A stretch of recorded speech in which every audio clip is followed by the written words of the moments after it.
എൻ്റെ നല്ലയമ്മ.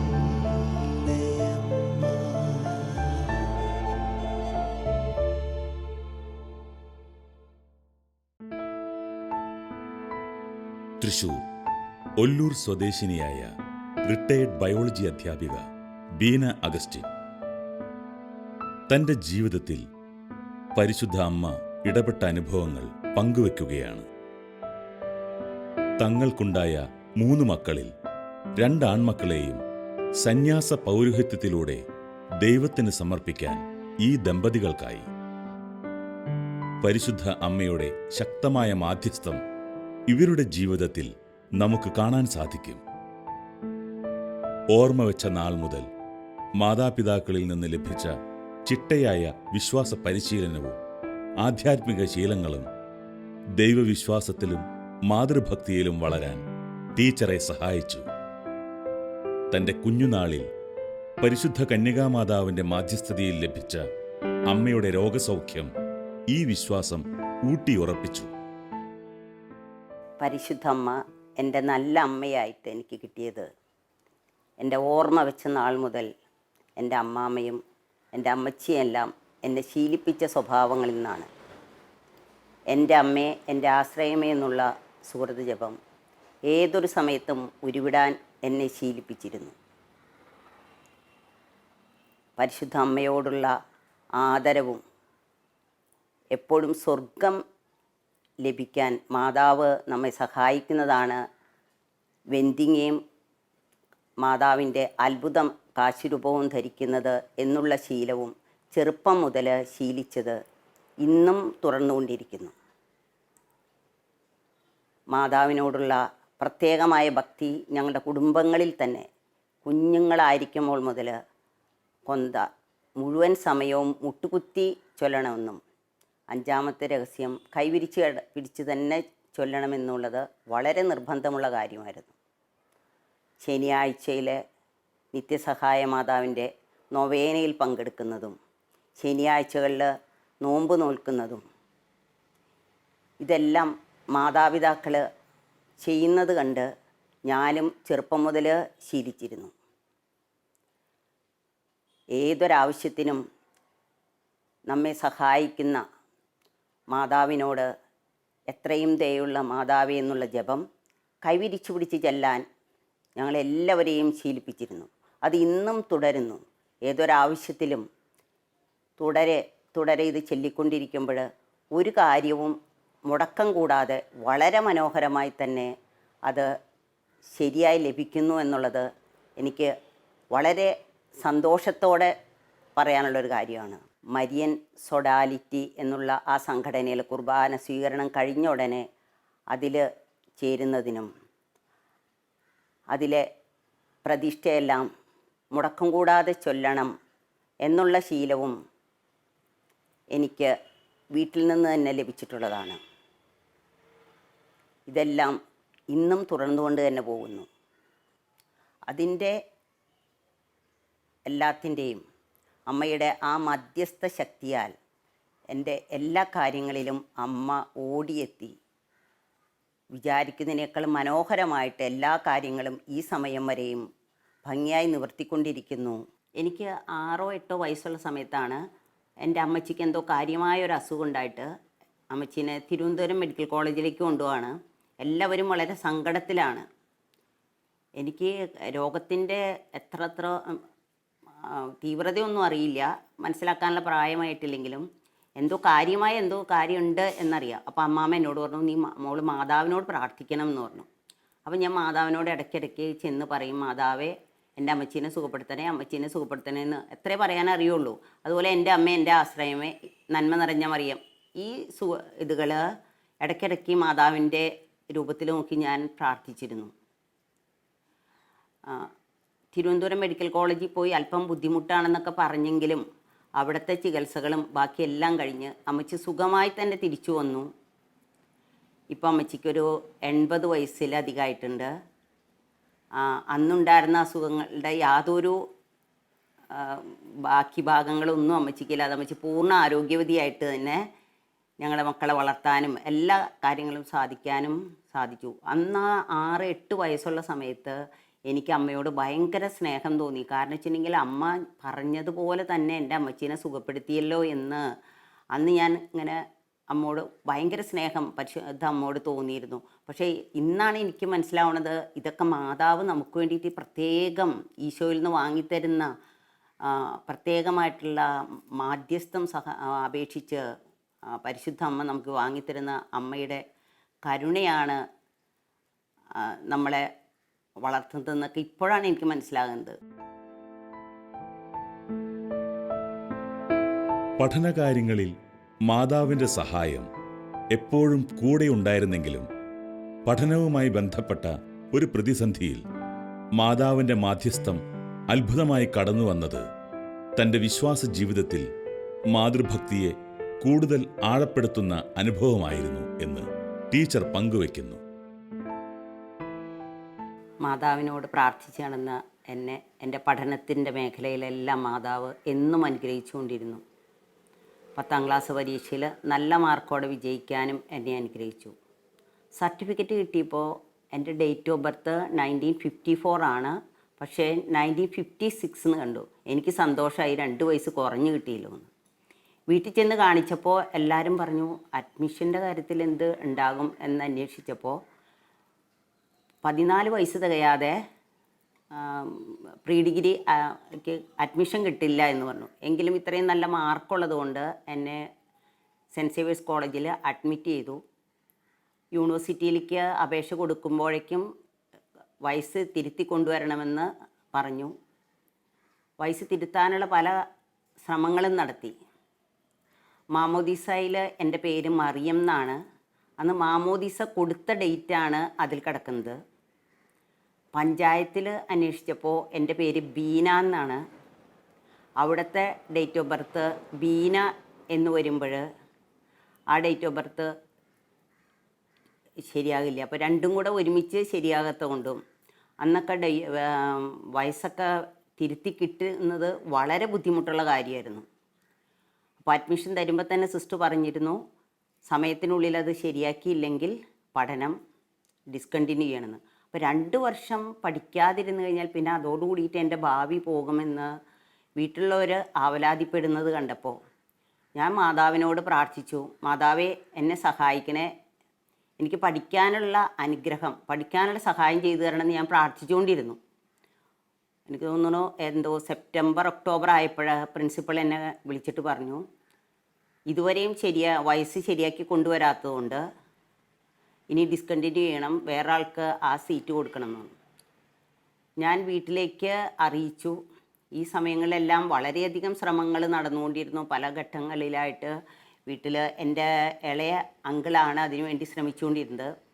ആൾ സർക്കാർ തലത്തിൽ നല്ല ഒരു ഉദ്യോഗസ്ഥനായിരുന്നു. അപ്പോൾ യൂണിവേഴ്സിറ്റിയിൽ ഈ ഡേറ്റ് ഓഫ് ബർത്ത് ശരിയാക്കാൻ വേണ്ടി ചെന്ന് കഴിഞ്ഞപ്പോൾ അവസാന ദിവസങ്ങളായി, ഈ ഒരാഴ്ച കഴിഞ്ഞാൽ ഇനി ക്ലാസ്സിലിരിക്കാൻ പറ്റില്ല എന്ന് പറഞ്ഞപ്പോൾ ഭയങ്കര സങ്കടമായി. അവിടെ സെൻറ്റ് സേവിയേഴ്സ് കോളേജിൽ എന്നും കുർബാനയിൽ ഒരിക്കൽ പോലും മുടങ്ങാതെയും ജപമാലയിലും ഒരു പ്രാർത്ഥനകളിലും മുടങ്ങാതെ ശീലിച്ചിട്ടുള്ള ഞാൻ അവിടെ മാതാവിൻ്റെ അടുത്ത് എന്നെ പഠിക്കാനായിട്ട് തുറന്ന് പഠിക്കാനുള്ള സഹായം എനിക്ക് ചെയ്യണം, വേണ്ടതൊക്കെ ചെയ്തു തരണേ അമ്മേ എന്ന് പറഞ്ഞ് എത്രയും തേള മാതാവേ എന്നുള്ളത് കൈവിരിച്ചു പിടിച്ച് ഞാൻ ഇടയ്ക്ക് ഇൻ്റർവെൽ സമയങ്ങളിലെല്ലാം, കാരണം കോളേജും ഹോസ്റ്റലും പള്ളിയും എല്ലാം ഒരേ കോമ്പൗണ്ടിലാണ്. അപ്പോൾ കോളേജിൽ നിന്ന് ഇറങ്ങി പോകുന്ന സമയത്തും ചാപ്പലിൽ കയറി പ്രാർത്ഥിക്കാനുള്ള സൗകര്യം ഉണ്ടായിരുന്നു. അങ്ങനെ ഞാൻ പ്രാർത്ഥിച്ചിരുന്നു.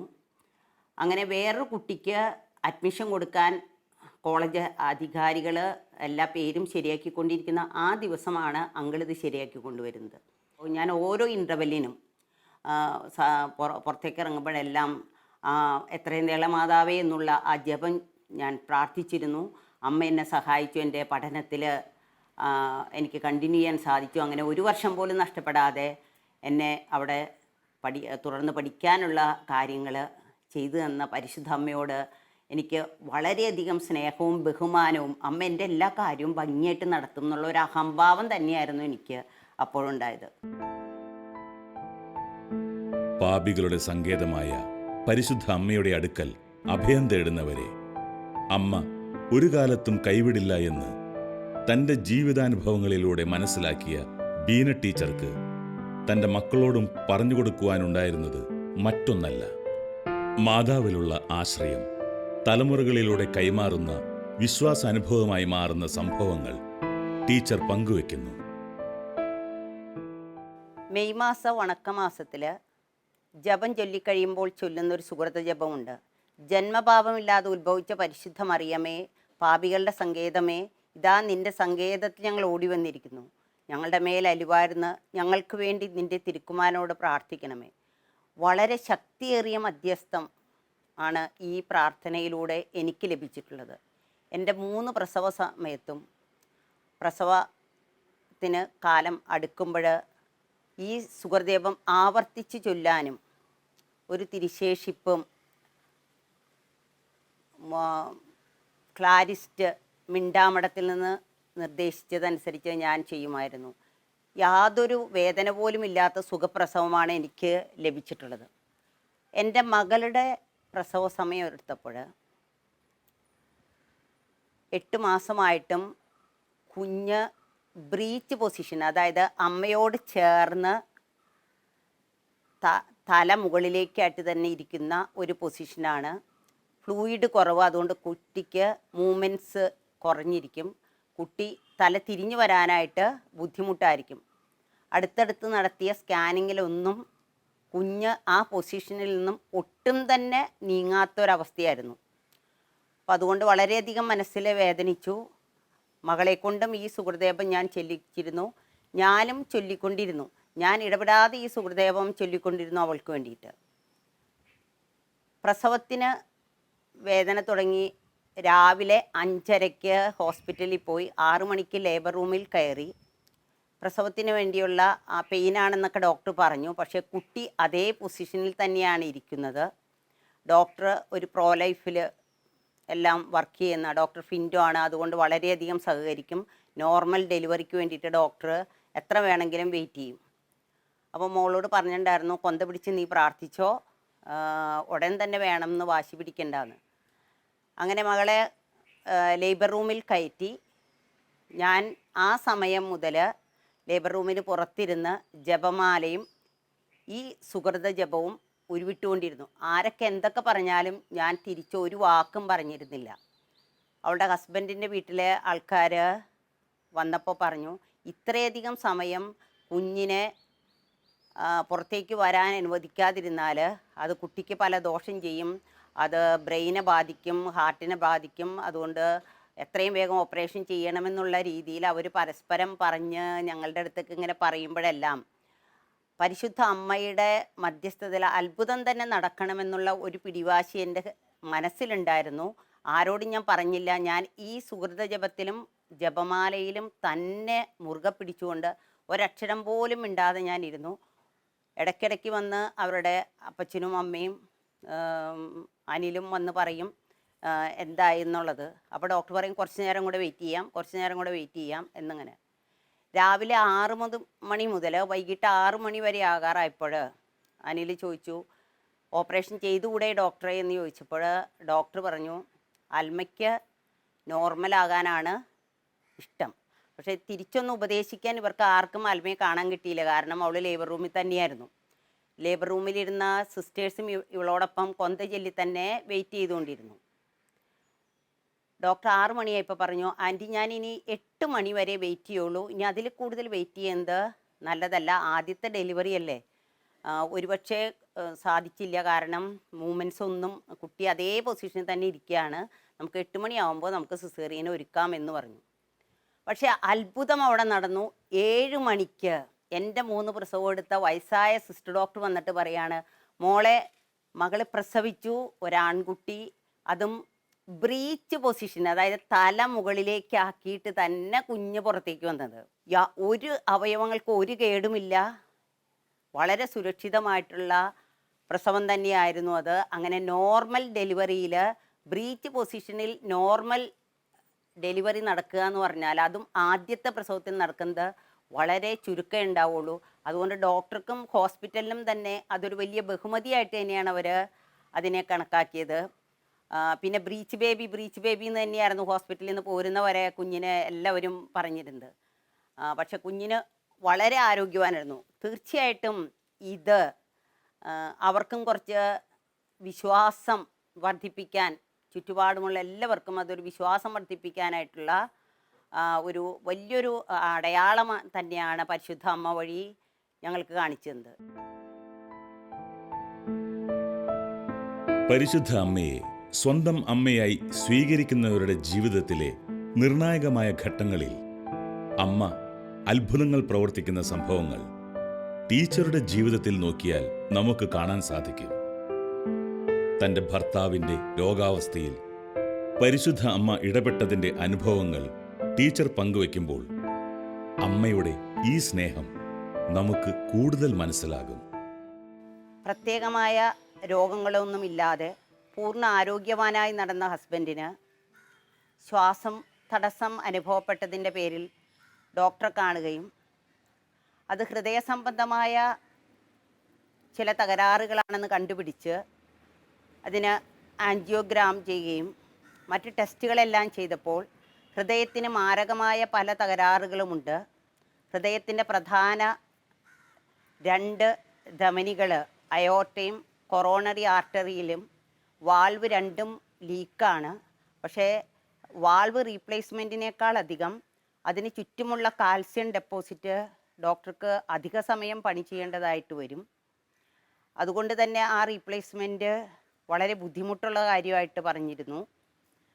കൊറോണറി ആർട്ടറി, അതായത് ഹൃദയത്തിന് രക്തം കൊടുക്കുന്ന ആർട്ടറിയിൽ ഒരു ഗ്രോത്തും ഉണ്ടെന്ന് കണ്ടു.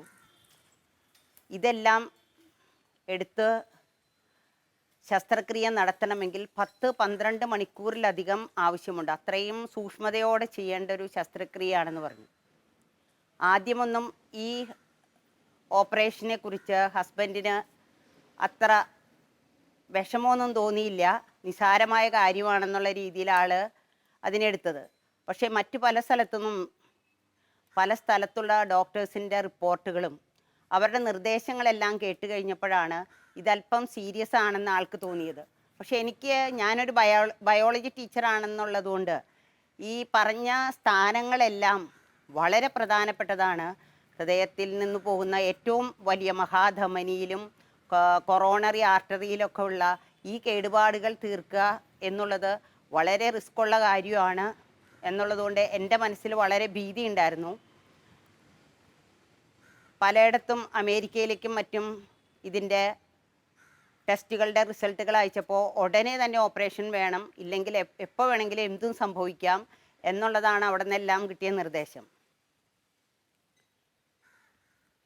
വളരെ ഭയപ്പാടോടുകൂടി നടക്കുന്ന ആ ദിവസങ്ങളിൽ ഞാൻ പരിശുദ്ധ അമ്മയോട് പ്രാർത്ഥിച്ചത് എങ്ങനെയാണ്, അമ്മ ഒരു വിധവയുടെ ദുഃഖം എന്താണെന്ന് മനസ്സിലാക്കാനും കൂടി വേണ്ടിയായിരിക്കും അമ്മയെ ചെറുപ്പത്തിലെ വിധവയാക്കിയത്. പക്ഷെ ഞാൻ അമ്മയോട് വാശിയോടുകൂടി പറയാണ്, എന്നെ ഇപ്പോഴൊന്നും വിധവയാക്കരുത്. ഞാൻ അമ്മയോടത് പറഞ്ഞത് എൻ്റെ മക്കൾക്ക് വേണ്ടി കൂടിയാണ്. ഞാൻ പറഞ്ഞു, എൻ്റെ 2 മക്കളെ നിൻ്റെ മകൻ വിളിച്ചപ്പോൾ ഇറങ്ങിപ്പോയി. അവർക്ക് ഒരു സഹായമായും തുണയായിട്ടും അവരുടെ മാതാപിതാക്കൾ ഉണ്ടായിരിക്കണം.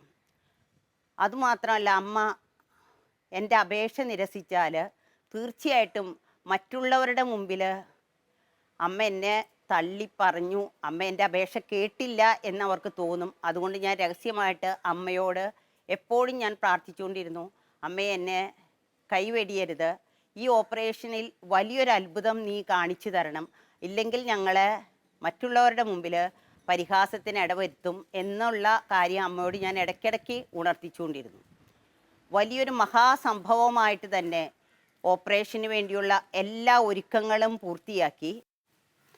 10-12 മണിക്കൂർ അതിലധികം നീണ്ടുനിന്ന ഓപ്പറേഷൻ ആയിരിക്കും. 8-10-11 ലക്ഷം രൂപ ചെലവ് വരും എന്നൊക്കെയാണ് ഡോക്ടർ പറഞ്ഞിരുന്നത്. പണത്തിൻ്റെയോ സമയത്തിൻ്റെയോ അല്ല, ഓപ്പറേഷൻ അത്രയും സീരിയസ് ആയിരിക്കും. അത് കഴിഞ്ഞുള്ള അവസ്ഥയെക്കുറിച്ച് ഓർക്കുമ്പോഴും വളരെയധികം മനസ്സിൽ വിഷമമുണ്ടായിരുന്നു.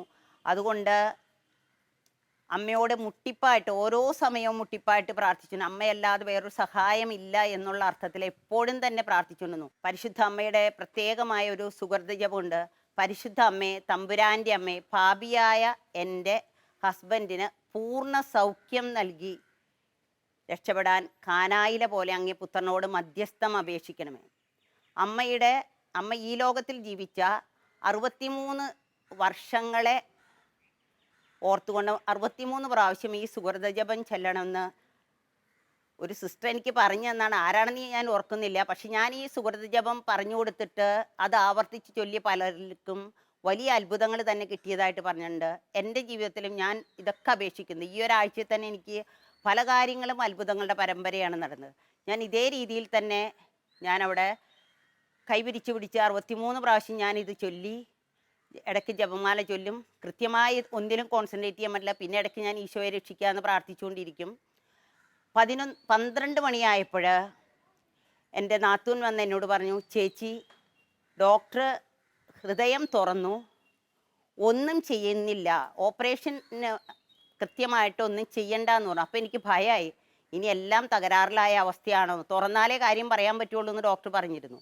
പക്ഷേ അതല്ല, ഇതുവരെ ഉണ്ടായിരുന്ന കണ്ടുപിടിക്കപ്പെട്ട ഈ കാര്യങ്ങളെല്ലാം ഈ അടുത്ത കാലഘട്ടത്തിൽ ആളുടെ ഹൃദയത്തിനുണ്ടായ മാറ്റങ്ങളല്ല, അത് ഗ്രാജ്വലായി വളർന്നുകൊണ്ടിരുന്നതാണ്. ഒരു പരിധി വരെ ഈ കാൽസ്യം ഡെപ്പോസിറ്റ് കൊണ്ടാണ് ഈ ഹൃദയത്തിൻ്റെ വാൾവുകൾക്ക് ഉണ്ടായിരുന്നിട്ടുള്ള ആ ലീക്ക് വലുതാകാതിരുന്നതും. പിന്നെ കൊറോണറി ആർട്ടറിയിൽ ഉണ്ടായ ആ മുഴ കാൽസ്യം ഉരുണ്ടുകൂടി ഉണ്ടായിട്ടുള്ളതാണ്. അതുകൊണ്ട് അത് പൊട്ടുന്നതല്ല. അത് തീർച്ചയായിട്ടും അത് റിമൂവ് ചെയ്യണത് വളരെ റിസ്ക്കുള്ള കാര്യമാണ്. ഹൃദയത്തിൻ്റെ രക്തം കൊടുക്കുന്ന ധമനിയാണ്. അത് പാച്ച് വർക്ക് ചെയ്യുമ്പോഴത്തെ ബുദ്ധിമുട്ടിനെ കുറിച്ചൊക്കെ ആലോചിക്കുമ്പോൾ എനിക്ക് ഭയങ്കര വിഷമമുണ്ടായിരുന്നു. പക്ഷേ ഇതൊന്നും തന്നെ ചെയ്തില്ല. ഹൃദയം തുറന്നു എന്നുള്ള ഒരു കാര്യം മാത്രം. അപ്പോൾ കണ്ടതായിട്ടുള്ള ബ്ലോക്ക് തീർക്കാൻ ബൈപ്പാസും ചെയ്തു. അങ്ങനെ 12 മണിക്കൂറിലധികം വേണമെന്ന് പറഞ്ഞ ഓപ്പറേഷൻ വെറും 5 മണിക്കൂറായി നിന്നു. 11 ലക്ഷം വേണമെന്ന് പറഞ്ഞിരുന്നത് 1,30,000 ആ ഓപ്പറേഷൻ്റെ ചാർജ് കുറഞ്ഞെങ്കിൽ പരിശുദ്ധ അമ്മ അവിടെ ചെയ്ത ആ വലിയ അത്ഭുതം എത്ര മഹനീയമെന്ന്, എങ്ങനെയൊക്കെയാണ് അതിന് നന്ദി പറയേണ്ടതെന്നും സാക്ഷ്യപ്പെടുത്തേണ്ടതെന്നും എനിക്കറിയില്ല. കാനായിലെ കല്യാണത്തിന് പരിശുദ്ധ അമ്മ ഇടപെട്ടതിന് സമാനമായ അനുഭവങ്ങൾ ടീച്ചറുടെ ജീവിതത്തിലും നമുക്ക് ദർശിക്കാം.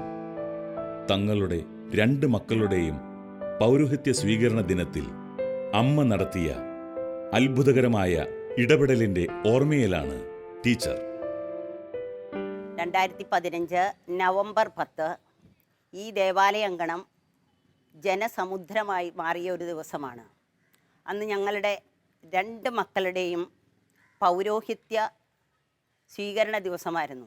ഇവർ 2 പേരുടെയും പട്ടത്തിൻ്റെ ഡേറ്റ് എല്ലാം 1 വർഷം മുമ്പ് തീരുമാനിച്ചു. കാരണം മൂത്ത മകൻ്റെ PG എൻട്രൻസിൻ്റെ സൗകര്യാർത്ഥം പിതാവ് ദീപാവലിയുടെ ദിവസം ഹോളിഡേ നോക്കി നവംബർ 10 അനുവാദം തന്നെങ്കിലും ഇവരുടെ പഠനം പൂർത്തിയാക്കി പിതാവിനോട് ഇവർ അവിടുത്തെ റെക്ടറും സുപ്പീരിയറും എല്ലാം അറിയിച്ചതിന് ശേഷം മാത്രമേ എല്ലാവരെയും അറിയിക്കാൻ ഇൻവൈറ്റ് ചെയ്യാൻ പറ്റുള്ളായിരുന്നു. എല്ലാവരെയും തന്നെ ഇൻവൈറ്റ് ചെയ്തു. 5000 പേരെയാണ് നമ്മൾ ഉദ്ദേശിച്ചത്. 5000 പേർക്ക് തന്നെ എല്ലാം നമ്മൾ ഭക്ഷണം ഒരുക്കി. വീണ്ടും ഇവിടെ അച്ഛൻ്റെയും കൈക്കാരന്മാരുടെയും പള്ളിയിൽ നിന്നുള്ള എല്ലാവരുടെയും സപ്പോർട്ട് ഉണ്ടായിരുന്നു. ഞാൻ മാതാവിനോട് പ്രാർത്ഥിച്ച ഒറ്റ കാര്യം ഇത് മാത്രമേ ഉള്ളൂ, നമ്മളിത് ഒരുക്കിയതിൽ എന്തെങ്കിലും കുറവുണ്ടെങ്കിൽ നീ കാനായിലെ പോലെ ഇവിടെ ഇപ്പോൾ അത്ഭുതം സൃഷ്ടിക്കണം എന്ന് മാതാവിനോട് ആ സമയത്തിൽ ഇങ്ങനെ ഉരുവിട്ടുകൊണ്ടിരുന്നു. തീർച്ചയായിട്ടും അന്ന് രാവിലെയും എൻ്റെ ജീവിതത്തിലെ വിജയത്തിലെ ഓരോ ജീവിത ജോലിയിലെയും വിജയത്തിൻ്റെ 2 ടിപ്പാണ്. എല്ലാ ദിവസവും മാതാവിൻ്റെ സ്തോത്രഗീതവും യോഹന്നാൻ്റെ 2-ാം അധ്യായത്തിലെ 1-ാമത്തെ വാക്യം മുതലുള്ള കാനായിലെ കല്യാണം നിത്യവും വായിച്ചതിന് ശേഷം മാത്രമേ വേറെ ഏതെങ്കിലും ഒരു ബുക്കോ പുസ്തകമോ ഞാൻ വായിക്കുകയുള്ളൂ. അന്നും അതുപോലെ തന്നെ ചെയ്തിരുന്നു. മാതാവേ, നീ ഇവിടെ അത്ഭുതം സൃഷ്ടിക്കണമെന്ന്. തീർച്ചയായിട്ടും ഒന്നിനും കുറവില്ലാതെ വളരെ സമൃദ്ധിയായിട്ട് ചെയ്തു കിട്ടാനായിട്ട് പരിശുദ്ധ അമ്മ തന്നെയാണ് ആ കാനായിലെ പോലെ ഈ ദേവാലയ അങ്കണത്തിലും അതിനുവേണ്ടി ഒരുക്കിയ വേദികളിലും അത്ഭുതം സൃഷ്ടിച്ചതെന്ന് ഏറ്റുപറയാൻ ഈ സമയം എനിക്ക് വളരെ സന്തോഷമുണ്ട്.